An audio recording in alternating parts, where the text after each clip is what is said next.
Bismillahirrahmanirrahim. Assalamualaikum warahmatullahi wabarakatuh. Waalaikumsalam warahmatullahi wabarakatuh. Alhamdulillah rabbil alamin. Wassalatu wassalamu ala asyrafil anbiya'i wal mursalin wa ala alihi wa ashabihi ajma'in. Asyhadu an la ilaha illallah wa la syarika lah wa asyhadu anna Muhammadan abduhu wa rasuluh sallallahu alaihi wasallam la nabiyya ba'da. Segala puji dan syukur senantiasa kita panjatkan setinggi-tingginya kehadirat Allah Subhanahu wa taala yang senantiasa mencurahkan kepada Muhammad nikmat yang begitu besar, keimanan dan keislaman kita, kesehatan, hidayah, sehingga kita masih terus diberinya kesempatan untuk dapat hadir melaksanakan kegiatan ibadah dalam rangka mencapai keridhaan dari Allah Subhanahu wa taala. Salawat dan salam terus tercurah kepada Junjungan Alam Tauladan Nabi Muhammad sallallahu alaihi wasallam. Allahumma shalli ala Muhammad wa ala ali Muhammad. Bapak Ibu jemaah Masjid Awal yang insyaallah dirahmati Allah Subhanahu wa taala, pada subuh kali ini insyaallah Ustaz yang mengisi kajian dunia adalah Ustaz Nazir Muluk, dan alhamdulillah beliau telah hadir di hadapan kita bersama. Sebelumnya mari kita buka acara ini dengan membacakan basmalah. Bismillahirrahmanirrahim. Kepada Ustaz kami persilakan dengan segala hormat.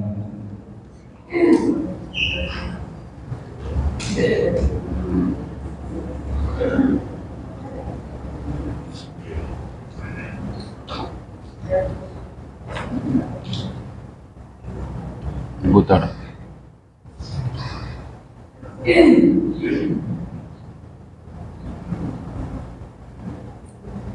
Bismillahirrahmanirrahim. Assalamualaikum warahmatullahi wabarakatuh. Waalaikumsalam warahmatullahi wabarakatuh. Alhamdulillah, nahmaduhu wa nasta'inuhu wa nastaghfiruh wa na'udzu billahi min syururi anfusina wa min sayyiati a'malina. May yahdihillahu fala mudilla lahu wa may yudlil fala hadiya lahu.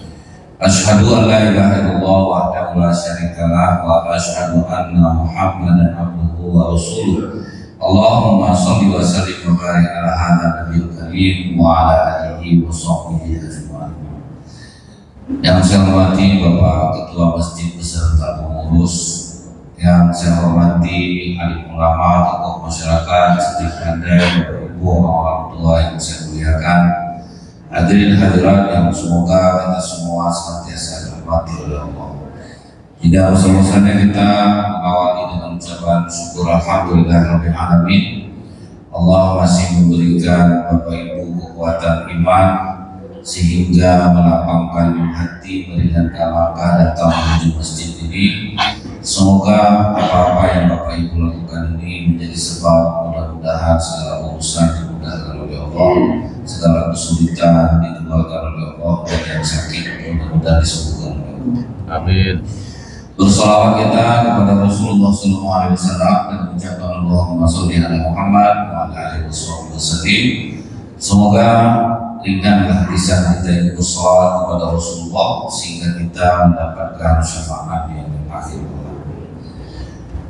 Di dalam hadis diterangkan pernah ketika perang akan berlangsung, orang-orang kafir waktu itu saling berbicara satu sama lain, kita akan serang Muhammad dan para sahabatnya di saat mereka melakukan sebuah amalan yang lebih mereka cintai daripada anak dan istri.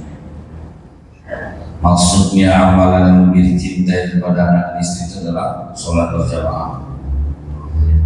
Jadi orang kafir Quraisy pun mengakui orang Islam ini kalau sudah urusan sholat berjamaah, apapun kegiatannya mereka tinggalkan. Jadi nanti orang ini pas sholat kita serang mereka. Hal ini disampaikan oleh malaikat Jibril kepada Rasulullah. Ya Rasulullah, mereka akan menyerang kalian pada saat kalian melaksanakan sholat berjamaah. Disitulah berlaku sholat dalam keadaan Dibagilah saf dua saf. Begitu saf yang di depan sujud, saf yang di belakang menggunakan senjata. Kemudian setelah nanti saf di depan selesai, saf di belakang pula sujud, kemudian setelah berdiri pindah posisi. Disinilah kita tahu ternyata sholat berjamaah ini apapun kondisinya tidak bisa ditinggalkan, walaupun dalam keadaan perang. Itu maknanya. Dan kalimat di situ tuh lebih mereka cintai daripada anak dan istrinya. Artinya perempuan tidaklah terbebani untuk melaksanakan sholat berjamaah, tapi laki-laki sangat-sangat dianjurkan untuk sholat berjamaah. Dan yang membuat rezeki laki-laki itu murah apabila melakukan sholat berjamaah, karena Allah sendiri mengatakan wa'mur ahlaka bis-sholat, dan perintahkanlah keluarga untuk sholat, wastabir 'alaiha, dan bersabarlah di atasnya. La nas'aluka rizqa, kami tidak minta rezeki kepadamu, nahnu narzuquk, kami yang ngasih rezeki. Kan sudah jelas tuh kan? Allah yang ngasih rezeki dijamin kepada orang-orang yang rajin sholat berjamaah. Kalau kita ingat lagi ya, berapapun biaya umroh haji tetap dibayar orang. Mau harganya 231 juta di Florida dibayar orang. Disitulah hebatnya bukan Allah yang mengantarkan duit untuk masyarakat di Arab Saudi itu. Allah yang antarkan. Berapapun biayanya tetap dibayar orang. Orang lapang nanti ke tempat. Tidak ada keberatan untuk beribadah. Rahasianya apa? Orang-orang di Arab sholat berjamaah ini aib bagi mereka kalau ditinggalkan. Itu laki-laki di sana sedang sibuk pedagang, pasti bapak ibu udah ngalami mau belanja zat orang tidak ada, saat itu juga ditutup. Salah-salah kita terimpit sama rolling door untuk kepala kita, dia langsung spontan gerakan yang azan langsung tuh. Itu yang membuat rezeki mereka dihantarkan oleh Allah.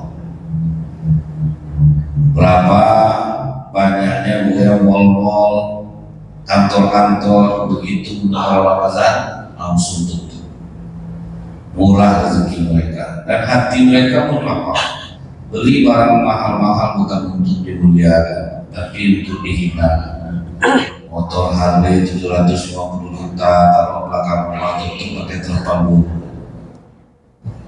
Lapang nanti mereka itu rupanya itu kalau udah sering sholat berjamaah yang macam bapak ibu rasakan, hati tambah lapang ini Pak. Yang membuat lapang kan iblisnya cerdik. Apa rasanya amal yang bisa menghancurkan amalan bapak berunjing? Nah itu dia masuk. Akhirnya kita duduk di masjid menceritakan orang yang ada. Orang yang ada kita ceritakan. Sementara kita tahu bahkan rumah minal muflis. Tahu kata orang yang bangkrut, orang yang banyak harta kemudian habis Rasulullah. Tidak. Orang besok di akhirat bawa pahala sholat, puasa, zakat, haji, tapi dia suka menuduh si anu, mengunjing si anu. Itu dia habiskan. Walaupun pakai kata-kata aku kamu menjelekkan orang di bawah di masjidnya. Nah, itu pakai kalimat itu seolah halal penting dijadikan. Nah di situ kita kenanya Pak. Kalau di sana boleh kita lihat tidak ada orang yang bercerita di masjid selain membaca Quran. Kalau kita memang rajin duduk di masjid, zikir di tangan juga. Menurut aku ganja ini tak bagus. Tapi hadis ini macam kenal betul Pak, padahal tidak jumpa kenal apa enggak. Orang yang nggak tahu gitu cerita. Akhirnya apa Pak? Sampai nggak dosa orang kita buat jadi bayi. Masa kita sering ceritakan buruknya dia bayi, bahkan jadi bayi orang ini tambah dosa jadi karena udah kita ambil semua. Di sana malah ada makanya rezeki mereka tuh murah, kita ini susahnya itu Pak. Rajin sholat jamaah tapi habis pahala kita karena kita sibuk membahas sesuatu yang akan mengurangi ibadah. Pernah saya ceritakan, saya pernah coba memancing orang bergunjing di Mekah, nak umpan. Bagaimana ceritanya pengawal Raja Salman itu meninggalnya? Orang Indonesia kan tahu semua Pak, orang tembak lah inilah itu di Indonesia mana tahu Pak. Tapi jawaban orang di sana apa?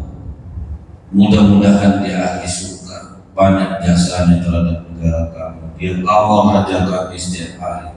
Sungguh Allah mengaruniakan orang yang sangat baik kepada kami.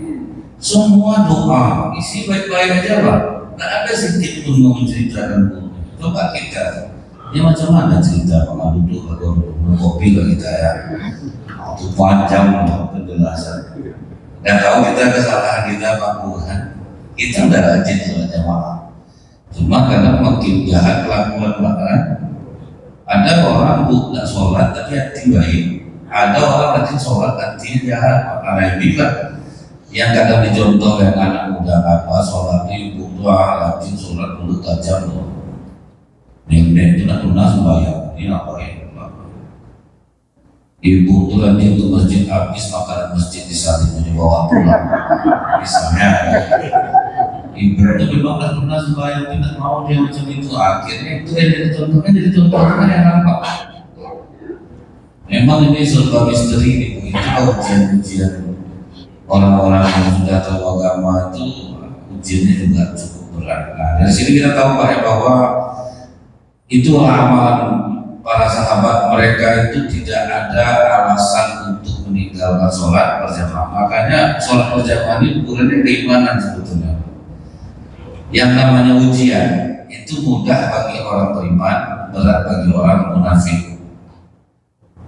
Kalau datang orangnya macam mana lagi, saya sakit kaki, kita lihat banyak-banyak juga bapak-bapak yang ke masjid ini yang udah tua, kaki sakit, tetap juga datang jemaah.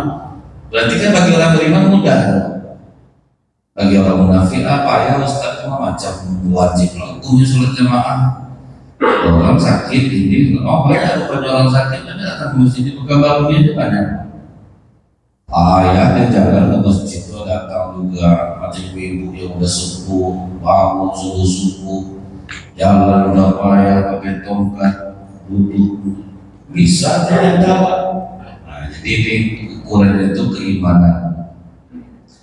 Maka kalau kita lihat Saudi itu Pak, ada yang guling-guling ke masjid kena lumpuh, ada yang raba-raba dinding kena buta. Jadi ternyata kalau orang yang beriman, ujian yang seperti itu tidak menjadi halangan bagi. Uji orang Islam itu bisa sukses dengan sholat berjamaah itu apapun keadaannya, sehingga ada level di dalam masalah sholat berjamaah. Siapa yang jauh sebelum masuk waktu sholat dia sudah bersiap-siap, nanti di akhirat wajahnya akan seterang matahari. Kalau orang azan dia siap-siap seterang bulan, kalau orang iqamah dia siap-siap seterang bintang. Ini sering setelah kunang-kunang masuk terus saja, kalau ada tanggungan panjang ya kan?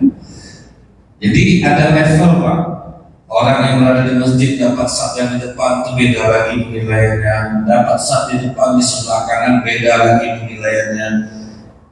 Nah mereka itu yang mereka ambil Pak, utama itu Bapak Ibu kalau terperhatikan di televisi acara sholat berjamaah di Masjid Nabawi, perhatikan orang yang berada di saf depan itu udah ada yang 40 tahun Pak, dia udah dapat saf di depan. Kira-kira jam berapa dia datang ke masjid? Karena orang berebut dapat saf di depan itu.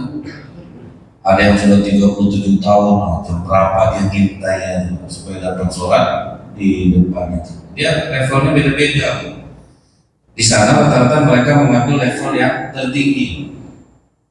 Datang jauh sebelum masuk untuk sholat, dapat saf di sebelah kanan, di depan. Nah, itu yang mereka harapkan. Karena kata Rasulullah, andaikan orang tahu keutamaan saf di depan ini, mereka akan berundi untuk mendapatkan. Rela undian dan berebut lah itu. Kalau kita kan jam berapa aja datang pertama pasti dapat saf di depan. Orang takut di depan tuh Pak, kadang sembunyi dia balik tiang jalan taman dulu. Tapi kalau acara mungkin di depan Bapak tuh Pak, kalau udah acara-acara musik nah depan dulu kan, yang depan penuh. Tapi kalau di masjid yang depan itu agak lama bangunnya. Itu yang membuat level kita ini agak jauh gitu ya, bukan?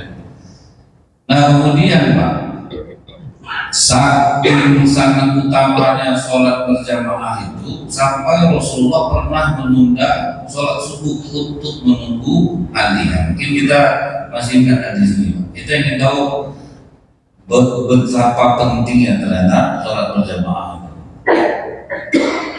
Rasulullah sudah menyuruh Bilal iqamah.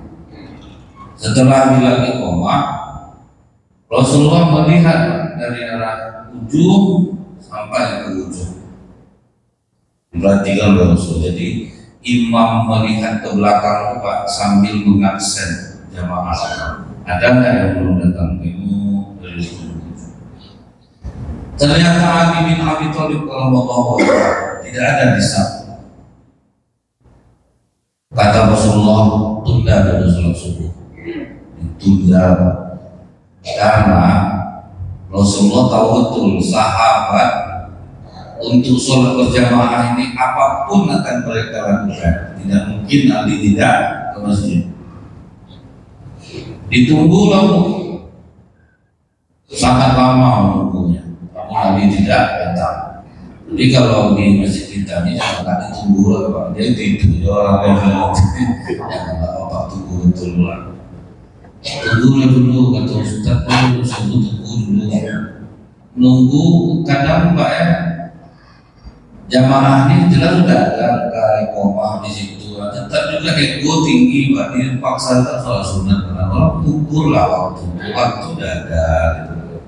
Gara-gara nunggu dia aja ada dosa juga orang yang dia.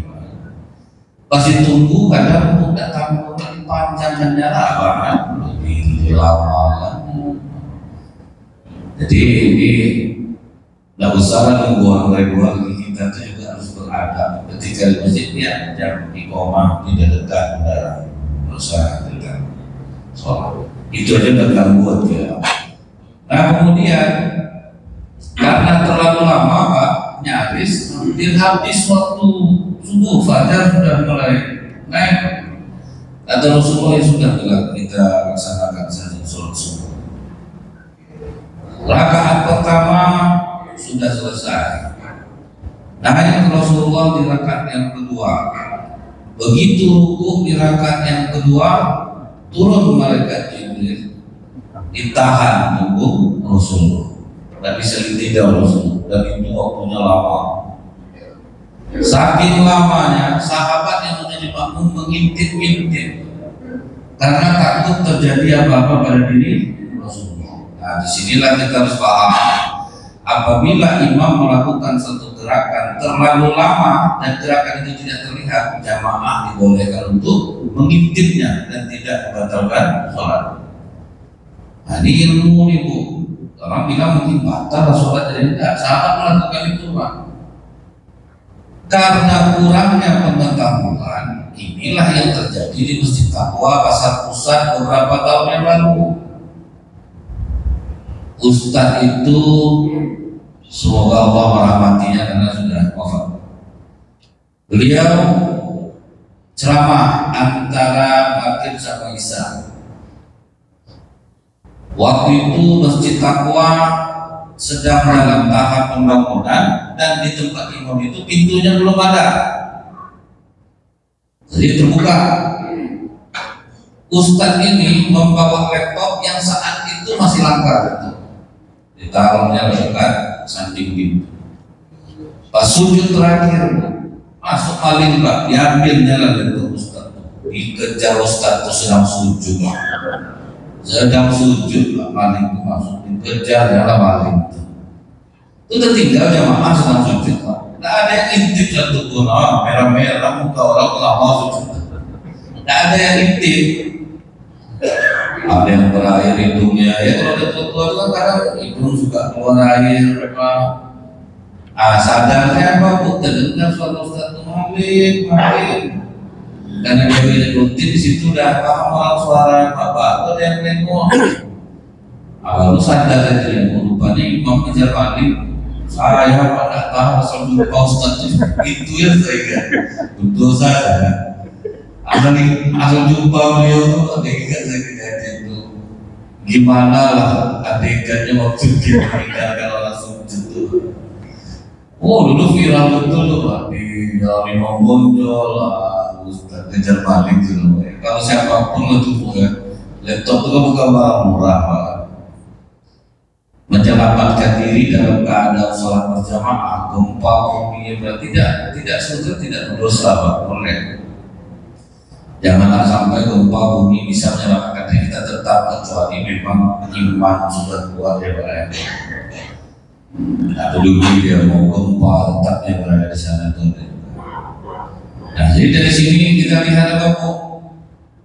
Bolehnya jamaah mengintip ketika imam terlalu lama melakukan gerakan yang tidak terlihat. Yang tidak boleh batuk-batuk ya Bu ya.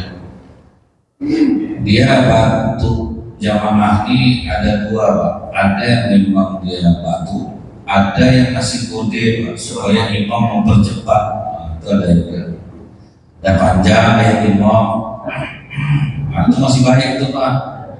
Tapi kalau udah marah berhenti dong besok. Karena kalau batuk yang seperti itu dianggap bicara, itu nilainya. Kalau misalnya makmum batuk untuk mengkode imam, maka batuknya itu dianggap bicara, itu yang membatalkan sholat. Nah, jadi jangan dikode-kode. Kalau misalnya memang batuk silahkan. Tapi kalau batuk untuk mengkode, karena banyak ternyata jemaah memberikan kode-kodean tertentu Pak, jangan batuknya itu. Dan batuk aku 2 kali, berarti kode tadi kan ketahuan ya. Setelah itu masuklah Ali bin Abi Thalib kalau mau melihat Isa Rasulullah ruku. Udah masuk Ali baru dilepaskan mereka Jibril terkadangnya di saat ruku itu. Inilah hadis yang menjadi dasar apabila jamaah datang terlambat menyaksikan imam dalam keadaan ruku, langsung takbir, langsung ruku, sudah dapat 1 rakaat, tidak perlu mengulang lagi walaupun tidak membaca Al-Fatihah. Itu mana? Jangan pula menjadi suatu hal yang meributkan itu. Dia belum baca Al-Fatihah lagi, sudah itu langsung aja dia ruku tadi. Yang benar dapat 1 rakaat. Tetapi Pak, jangan setiap waktu sholat untuk baca dirinya. Ini kadang-kadang disengaja. Hari Jumat imam baca sejadah duduk di luar rumah. Apa nunggu sini Pak? Tunggu. Dan Ustaz yang bilang kalau mereka datang tanpa dosa saya ini. Dia kata apa? Hadis ini bisa dicocokkan dengan selera kita, itu yang bahaya. Makanya harus dipatahkan di cepat, walaupun disohhi, tapi tidak boleh disengaja. Kan banyak orang yang jadinya menyalahartikan hadis itu untuk mempermudah hidupnya, melakukan dosa. Ada pelacur kehausan di tengah padang pasir, itu memang hadis Bukhari Muslim. Dia melihat ada anjing menjilat-jilat pasir basah karena haus. Kasihan pelacur ini, turun dia ke dalam sumur itu, di bawah sepatu kulitnya, diambilnya air, dikasihnya anjing itu minum. Apa kata Rasulullah? Allah ampuni dosa-dosa, karena dia masih minum anjing. Yang pelacur dengar kita ketawa pun salati. Itu kata Ustaz itu habis kita dizina, kasih anjing haus minum. Dicari di mana ada anjing itu jadinya apa? Bahaya jadinya itu. Kalau dalam keadaan ruku imam kita datang takbir langsung ruku sudah dapat 1 rakaat. Setelah selesai sholat heboh aja ya Rasulullah, mengapa sholat subuh kita berbeda dari biasa? Mengapa engkau terlalu lama ruku di rakaat yang kedua? sehingga kami saling mengintip-intip ya Rasul, karena takut terjadi apa-apa pada diri. Kata Rasulullah, aku pun tidak tahu. Tadi aku ketika rukuk di rakaat kedua, malaikat Jibril turun menahan punggungku, katanya tunggu Ali. Jadi kita tunggu Ali dulu, pasti Ali yang tahu ini. Setelah Ali selesai, ditanya oleh Rasul, ya Ali, apa yang menyebabkan engkau datang terlambat subuh ini sampai malaikat Jibril menahan punggungku di rakaat yang kedua? Diceritakan oleh Ali, di saat aku berangkat menuju masjid, ada orang tua berjalan tertatih-tatih di depanku. Karena kau mengajarkan kepada kami untuk memuliakan orang tua, aku tidak mau mendahului langkahnya. Sampai dia di persimpangan yang berbelok, disitulah aku mempercepat langkah menuju masjid dan menyaksikan kau dalam keadaan. Nah, ini yang kedua. Orang sholat berjamaah itu bisa sukses kalau dia sangat menghargai orang tuanya. Nah, jadi dia amalannya dia satu sangkut Pak. Rajin betul dia sholat jamaah, tapi orang tuanya dia tidak hormati, sedangkan ini bukan orang tua kandung Ali. Makanya kata ulama, itulah kedudukan berbakti sama orang tua, sama pentingnya dengan sholat berjamaah. Sementara banyak tuh dia rajin sholat tapi durhaka sama orang tuanya. Saya kalau melihat ada orang soleh hidupnya susah, saya pasti langsung nanya, karena Allah tidak mungkin menzalimi orang sholat. Allah aja udah janji orang rajin sholat jamaah ini rezeki diantarkan. Nanti di mana kenanya? Saya tanya, kamu tinggal sama siapa? Sama mertua Ustaz. Terus suami istri kan kerja. Ya, anak kalian mertua saya jaga, itu penyebabnya. Bukannya malah menyenangkan orang tua, malah menyusahkannya. Apa kata Rasulullah? Salah satu tanda hari kiamat, seorang ibu akan melahirkan tuannya. Anaknya melahirkan, ya nak, dia pergi kerja, suaminya kerja, neneknya lena sujud-sujud. Kan itu sekarang tuh neneknya sujud-sujud. Tahunya kita neneknya dijadikan pembantu, pas neneknya bilang, tak sanggup aku mengasuh anak kau jemulan, rasa minta ampun. Main tak ke masjid, naik turun ngaku-ngaku, tak pas nenek.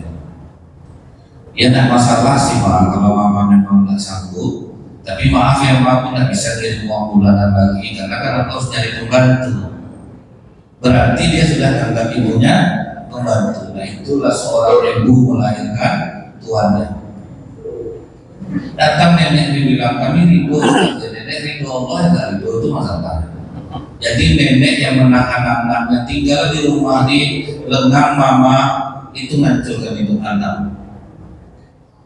Karena dia sudah membuka ruang untuk anaknya menjadi durhaka tanpa dia sadari. Itu lanjut itu. Ada nih dalam keadaan sekarang ini, dia sayang betul sama cucunya itu. Ya udah tinggal sama mama dari kecil. Akhirnya sering benturan sama anak Pak, karena cara nenek sama cara dia, nenek akhirnya dia jadi anak durhaka terus. Tahulah mama lagi cara merawat anak itu, mama jangan ikut campur Pak. Ini aku yang sekarang ini ada.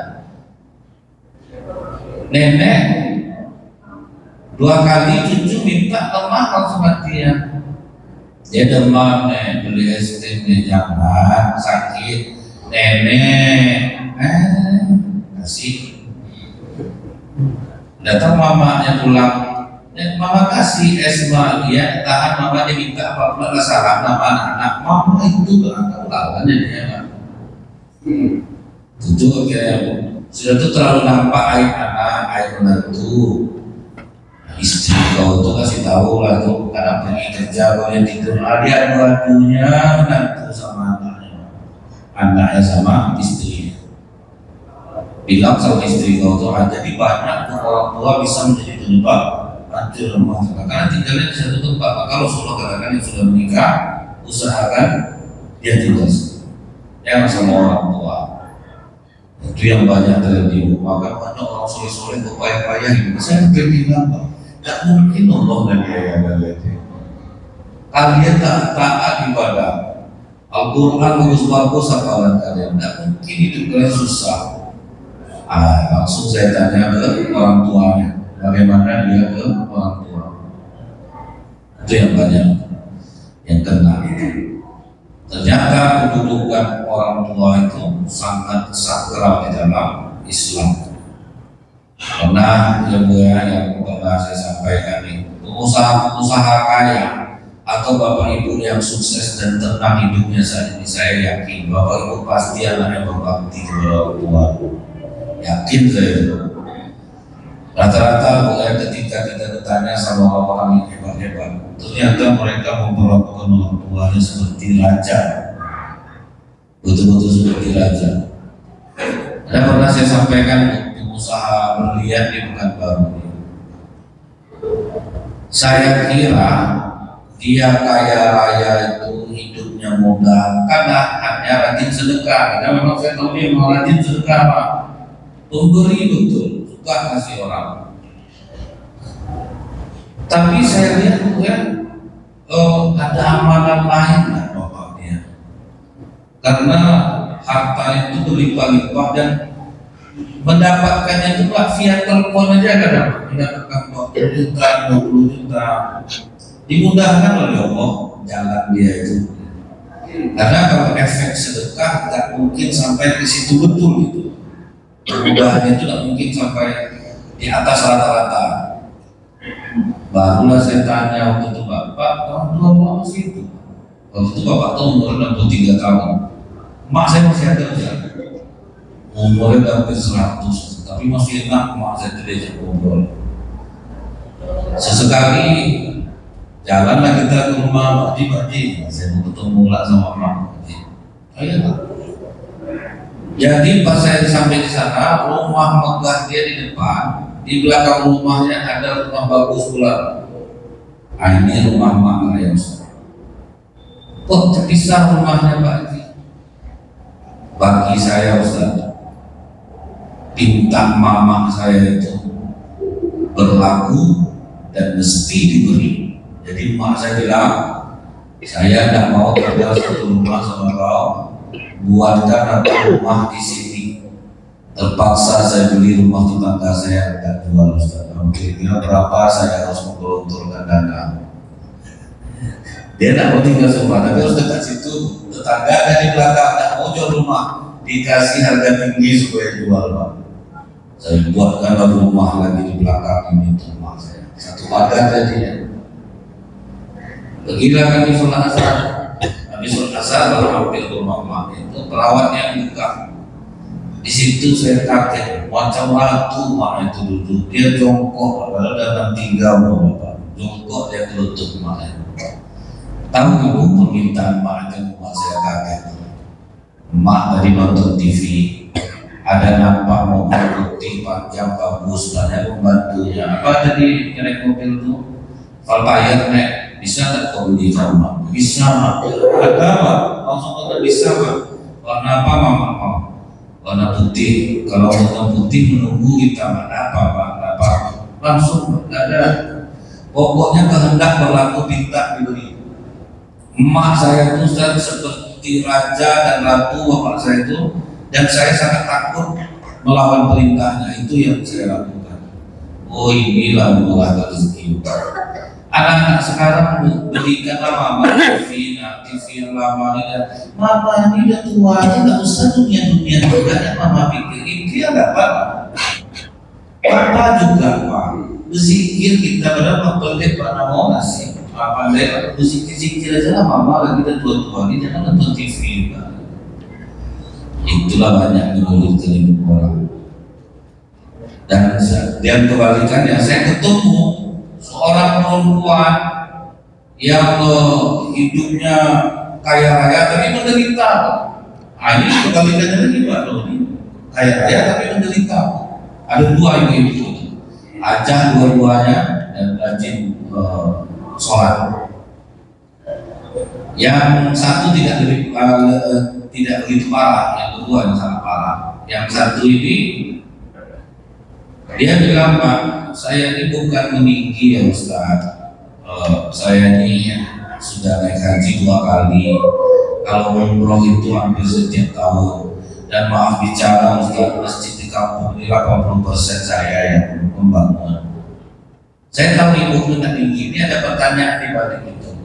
Berarti kan saya banyak sedekah Ustaz, nyantum yang yatim. Tapi tahu nggak Ustaz, saya nggak bisa tidur malam. Jantung saya sering berdebar. Saya bawa sholat tahajud dan juga tenang. Saya bawa baca Quran dan juga damai. HB-ku di bawah 12 enggak Ustaz, HB saya normal. Karena kan kalau HB turun di bawah 12 kita penakut dunia. Tapi kita tidak tahu apa yang kita takutkan. Jadi kalau ada bapak ibu yang mengalami, jangan cemas betul. Rasanya tidak enak aja Pak. Berarti HB sedang turun. Obatnya bukan asam opium cuma. Kalau terasa seperti itu. Jadi saya awalnya heran Bu, amal soleh ada banyak dilakukan ibu ini. Kok bisa tidak tenang ya? Waktu itu belum bisa saya jawab. Mudah-mudahan dapat saya jawabannya. Nah, beberapa minggu kemudian saya ceramah di masjid. Entah mengapa mata saya itu terperhatikan seorang nenek-nenek, Pak. Jadi selama ceramah itu mata saya lebih banyak ke nenek, sampai grogi nenek itu Pak. Dan nenek sejadah, nenek itu tengoknya saya tersenyum, ya Pak. Takut saya. Habis ceramah didekati nenek itu saya, nah Ustaz, kenapa nak Ustaz memandang nenek dari tadi? Saya bilang minta maaf ya Nek ya. Saya ingin membaca nenek, ingat saya ada jamaah namanya Bu Haja ini umurnya 55 tahun tinggalnya di sini. Anak saya tuh Ustaz, lupa saya sama mak kandung ibunya tak bisa tidur dulu. Saya tanya lagi, bagaimana dia sama nenek? Langsung nangis dia. Tinggal 1 kota Ustaz, jarang menjemput saya. Tuh. Lebih cemas dia meninggalkan kucingnya di rumah daripada menemani saya. Karena kalau untuk kucingnya, Pak pulang dulu Mak, kucingnya dulu Mak, tidak ada kucingnya ringan ya. Kalau di daerah rumah dia Ustaz, beda-beda tipis dia sama di luar Ustaz. 3 kilonya rumah itu masyarakat tahu semuanya. Orang yang pamit dermawan gemar membantu orang ini saya makan dunia Ustaz. Saya disakit diabetes Ustaz. Saya pinjam duit dia 700.000. Menjelang uang pensiun suami saya keluar, tak mau dia pinjamkan. Orang tua belit Pak. Ke masyarakat boros. Karena kalau di masyarakat kan dapat nama, ditolong mak kita ada lain dapat. Saudara-saudara kandungnya pun tidak dapat kalau minta bantu seperti itu. Ternyata banyak yang seperti ini Pak. Jadi kalau Bapak Ibu melihat orang rajin sholat, hidupnya kesulitan, ayah terbaik ibu yang orang tua. Ibu yang satu lagi itu menerima dia sampai hari ini. Hidup kaya raya, penuh dengan kecemasan karena dia memang sampai sakit mau meninggal orang tua dia kemudian tidak datang. Dan saking berharapnya orang tua dia sekarang itu menderita penyakit emosional industrius, merasa sakit jantung tapi dicek jantung bagus, merasa kolesterol tidak ada obatnya jadinya Pak. Jadi kalau Bapak Ibu ada orang bisa hidupnya pada rajin sholat di sedekah, mungkin ke orang tua katanya. Ada orang yang dicek kolesterol bagus, apa bagus, tapi macam kolesterolnya badannya berat, berarti itu ada hubungannya dengan orang tua. Saya kalau melihat ini begitu, jadi ada sangkut paut antara dosa yang kita buat dengan kenyataan yang kita rasakan nanti. Nah ini banyak terjadi ini Bu. Sementara Rasulullah mengatakan anak yang paling hebat itu dia menganggap orang tuanya itu seperti raja yang zalim dan dia sangat takut padanya. Itu yang anak yang hebat tua. Betul-betul takut sama orang tua. Itulah anak yang paling tinggi derajatnya. Jadi rata-rata sahabat Rasulullah itu ini yang mereka amalkan. Bayangkan berapa banyak orang jatuh cinta, sudah ditahan Hamas jatuh cinta kepada Islam kan? Karena orang Hamas itu dia beragama, dia tahu memperlakukan orang tua, dia tahu tidak boleh mengganggu anak kecil perempuan, dan banyak masuk Islam asbab perang Palestina Israel terjadi. Karena orang-orang Hamas itu mereka sangat memuliakan orang tua. Nah kita ini kalau kita lihat para sahabatnya, ada Ibnu Mas'ud, emaknya minta minum, tolong ambilkan aku minum. Diambilnya lah gelas, digigit keluar ambil minum. Pas balik emaknya tidur, ditunggu sampai berdiri, Pak memegang gelas itu, ditunggunya sampai emaknya bangun. Bayangkan kalau kita ke emak, ayo minta minum, tidurlah mama. Apa dah hancur itu Pak. Nah itu. Kemudian kita lihat lagi ini untuk mencari apa Pak bahwa ternyata sholat berjamaah itu bergandeng dengan amalan lain. Ada ketika Rasulullah sedang sholat, Ali datang, ikutlah dia di berjamaah di belakang Rasulullah. Di saat sedang sholat itu jatuhlah kalajengking. Kalajengking pada pasir itu bahkan transparan, itu gigit butuh waktu 21 menit untuk mati. Kalajengking yang transparan. Apa yang dilakukan Rasulullah? Dia menoleh ke Ali, memberikan isyarat untuk Ali maju membunuhnya. Itu terjadi dalam sholat jamaah. Jadi injak oleh Ali, mundur Ali lagi ke belakang, sholat tetap dilanjutkan. Jadi kalau gerakan dalam sholat itu membutuhkan banyak gerakan untuk melakukannya dan tidak tergolong itu gerakan 3 kali yang membatalkan sholat. Ada 3 kali kita bergerak batal sholat. Tapi kalau untuk hal yang membahayakan, berkali-kali pun bergerak tidak membatalkan sholat.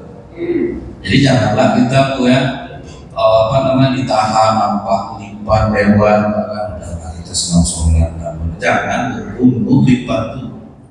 Nah ibu kena orang nanti kena banget. Yang tak boleh itu ngomong sampai bunuhnya mati kau mata. Itu kita kurang lantar Pak.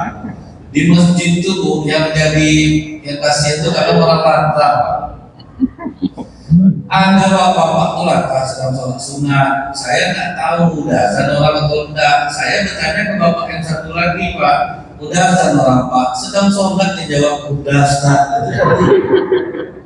Itu bahayanya orang lantarnya Pak. Ini yang takut dia itu lewat lipan dia malah ngomong mati kau mati. Itu batal, tuh pasti batal Pak. Dan jangan juga buat usukmu. Kalau memang ada binatang yang membahayakan maka bunuh dia.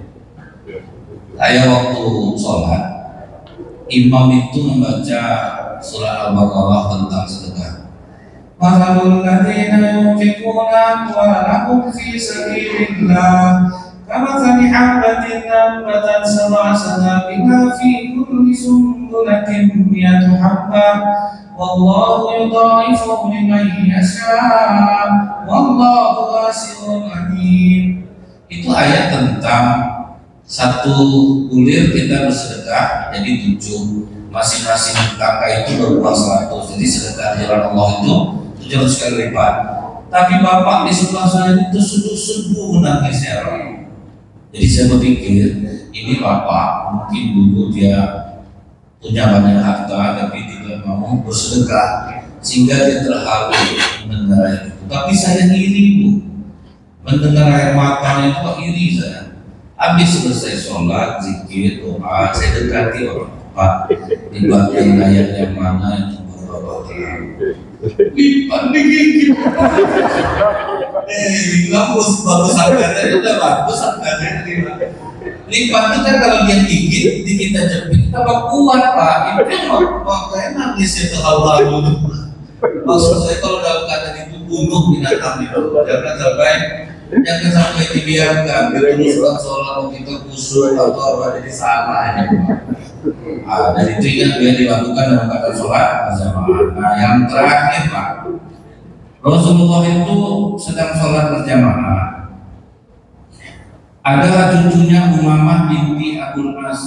Ketika sedang sholat itu cucu perempuannya ini main-main di sekitar Rasulullah. Lihat Rasulullah jadi imam, cucunya main-main. Jadi ada keringatan Pak. Jangan sampai kalau anak kecil lewat di saat kita berjamaah itu kita larang, kita tolak. Karena dia masih anak-anak. Cucu Rasulullah main-main. Tapi Rasulullah langsung melakukan apa? Digendongnya cucunya itu. Pas ruku ditaruh, digendong lagi, sujud ditaruh lagi. Nah, jadi tidak liar kemana-mana, itu maksudnya. Tidak berlari dia di sana kemari. Bahkan pernah sahabat lama betul Rasulullah sujud. Terlalu lama Rasulullah sujud, pas ditengok oleh sahabat rupanya Hasan dan Husain itu. Ada yang mau apa Bu dikasih Rasulullah isyarat tangannya, jangan biarkan dia sampai awas. Artinya orang-orang lagi sholat itu sayang sama cucu, sayang sama anak kecil itu Pak. Jadi sayang sama anak-anak itu. Dulu saya jadi imam sholat isya, ada di belakang pas saya ruku Allahu Akbar, aduh sami Allahu liman bingung saya apa nih di belakang nih. Habis sholat langsung ribut ibu-ibu ini. Saya buka layar ada apa Bu? Cucu saya ditolaknya Ustaz, anak remaja perempuan ini. Dia mengamalkan kalau kita sedang sholat ada orang lewat depan kita ada mau tuh tolak. Jadi itu dia salah artian di situ Pak. Ditolak jalan cucu nenek ini. Terus saya adu-adu itu apa nenek ini jadinya kelihatan sholat untuk ngumpul saya. Jadi pas saya Allahu Akbar tampaknya kepala anak itu Pak. Aduh sampai Allah ini sholat banyak berdua yang sama di nenek ini sama samanya. Karena tidak tahu bahwa kalau untuk anak-anak jangan sampai itu lakukan seperti itu. Harus sayang sama anak kecil. Tapi usahakan Bapak Ibu selalu membawa anak cucu ke masjid, kasih teladan dulu di rumah Pak. Sering mencontohkan, ini sebetulnya tidak baik cerita diri sendiri Pak. Saya ingat ketika anak masih bayi, kan sebagai sholat sunat di rumah Pak. Dia berkelakuan, nangis, tidak saya acuhkan sampai selesai sholat. Baru saya acuhkan. Jadi lama-lama dia terbiasa dengan pola atau berarti kalau Bapak dalam gerakan seperti ini percuma aku cari perhatian, aku mau nangis mau apa dia tidak peduli. Nah setelah dia mengerti dengan itu, dia akan meminta setelah kita selesai melakukan sholat. Setelah dia paham, baru bawa dia ke masjid. Jadi dia nampak orang semua gerakannya itu berarti aku harus diam. Duduk dia berdoa, ini anak macam cucu macam Pak, dibawa ke masjid. Ditegur orang nanti kita tersinggung. Sampai ada bapak-bapak stroke di saat ke depan, ditanggalkan dan seorang bapak jahat. Jadi kalau mau bawa anak, bawa cucu masih itu yang sudah kita kasih teladan di rumah. Jangan bawa nanti dimarahi orang, cucu kita tersinggung.